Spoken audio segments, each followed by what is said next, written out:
درگیری طرفداران عمران خان سروزیر سابق پاکستان با پلیس در اسلام آباد.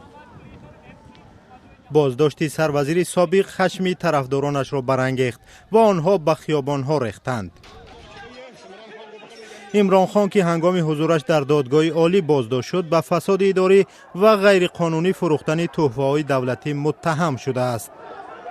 در نوارها دیده می شود که او را در حلقه نیروهای پلیس به بیرون می برند.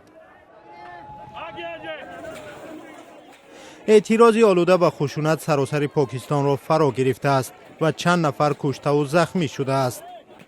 ده‌ها اعتراضگر بازداشت شده‌اند.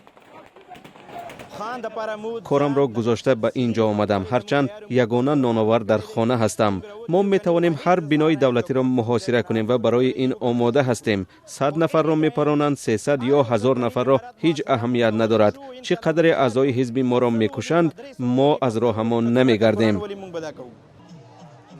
عمران خان 70 ساله ماه نوامبر سال گذشته که همراه با هزاران طرفدارش به سوی اسلام آباد حرکت میکرد از تیر تفنگچه مجروح شد. بعداً او یک مقام خدمات اکتشافی پاکستان را در سوءقصد به جانش متهم کرد. ستاره سابق بازی کریکت که در سال 2018 به مقام رهبری پاکستان رسیده بود، در رأی‌دهی در پارلمان در ماه اپریل سال گذشته از مقامش برکنار شد.